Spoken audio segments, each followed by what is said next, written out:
2, 1. Hello there, my name is Dawn Lee. I'm with Seaside Realty. I'm your local realtor.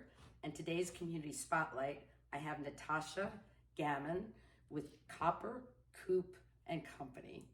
Hi, Natasha. Thanks for meeting me today. Thank you so much for having me. I appreciate it. Appreciate it. So tell us a little bit how you got started, what your business is about, because nobody's probably heard that name before, so you're fairly new. So tell us a little bit about that and how you got started. Okay, definitely. So Coupe and Company is a fleet of mobile bars. I do, of course, beverage catering, and I'm able to bring my own bar, which is pretty neat. Of course, I offer smaller setups as well, not just the horse trailers, but I also have portable satellite bars, and then I have smaller setups that I can do in people's home as well. Okay, great. So what made you start this? Because if I remember right, you work for Geico, right? So she's the Geico girl. You work for them, but this is a side thing. That's really neat. And so what made you do that? Yeah, so I've been with Geico now for 14 years. I am an adjuster with them. So that is my full-time job. We would always have food trucks that would come to our place of work and offer us lunches during the day. Just kind of gave me that idea, like how cool would it be to have a bar truck at lunch? Well, not definitely at lunch, but it was just kind of one of those thought processes. And then I started researching it. It did not exist here on the East Coast at all, but there were quite a few of them in the UK. So interesting. Yeah, so I started, I've always been kind of an entrepreneur. I've always had tiny little businesses throughout my life.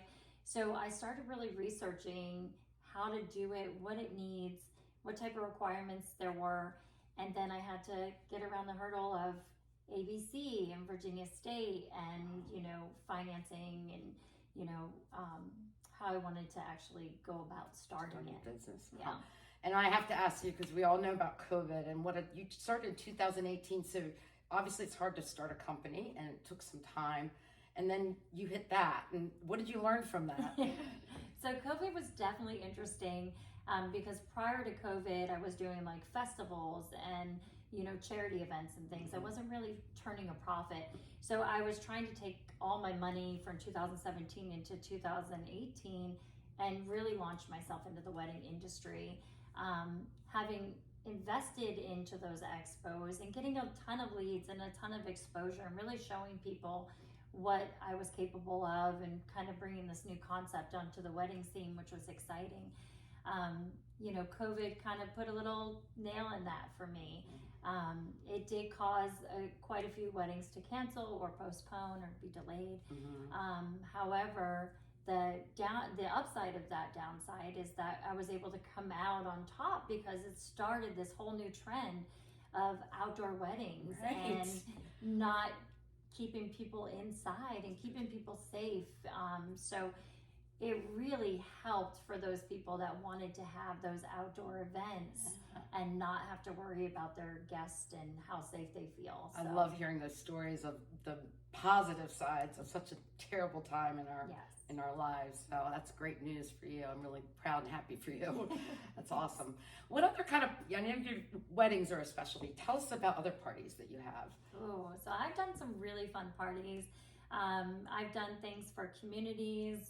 If they do basically, I have this one neighborhood that they'll do like a weekend type thing a month, and each person takes turns hosting those events. So I had one gentleman actually hire me. He's also a realtor, and I pulled my bar into his driveway, and we had a ton of residents come and enjoy the evening. I've also done a 5-year-old's princess birthday party.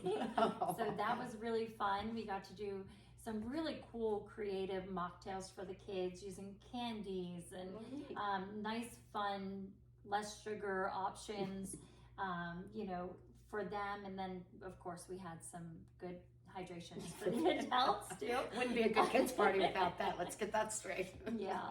So, but I've definitely done all kinds of things, from just small parties to big, huge holiday parties. This holiday, I had a ton of holiday parties. That's great. Yeah. You're really inspiring. I love your story. Thanks. It's really neat. So, do you have any information or advice for anybody starting a business or women in general, because you're very supportive on your webpage. You are a one-stop shop, I'll have you know. You can go on there, you can get your cakes, you can get your music and everything, and it's a very nice website. So go ahead. So I would definitely, I work with some amazing women, and we've done things like styled shoots where I get to feature what they do. I work very closely with one of my good friends who she owns Disheveled Decor, and she'll come out and she'll actually stage my bar for me and make it look all pretty. And then, I'll have another girlfriend entrepreneur who does cakes, or maybe somebody does wood crafts. And then we basically all compile in together to get some really cool photos that we can all share and promote each other throughout the business. But what I would say for other women, or especially entrepreneurs, is anything worth having is definitely worth fighting for. You've got to have that tenacity. You've got to have that drive. And sometimes you're going to have those people, namesayers, that say, you know what, maybe this isn't going to work. But you are going to know. And if it doesn't, you just find out how you can make it work or push in another direction. But just don't give up, and surround yourself with people that are supportive, that is going to encourage you. And one of the best advice I ever got from somebody, and I'll always remember this, is he said, Natasha, you need to remember every single day you need to do something for Coupe. So he would ask me, what did you do for Coupe today? Oh, nice. What did you do for Coupe? So every single day I try to do something, whether it's updating my websites, working on my funnels, doing, because I do all of my websites and everything all myself. Okay. So just keep pushing, just keep driving, and eventually it might be a slow start, but it's going to plummet you where you need to be. Okay. Your favorite podcast is definitely TED Talks. TED Talks. That's a good one. I like how we built this. So those are for anybody looking to be entrepreneur. Yes. Well, thank you very much. Of I course. really enjoyed Thank you talking for with you. having me. I appreciate it. Okay. Have a great day. Thank you.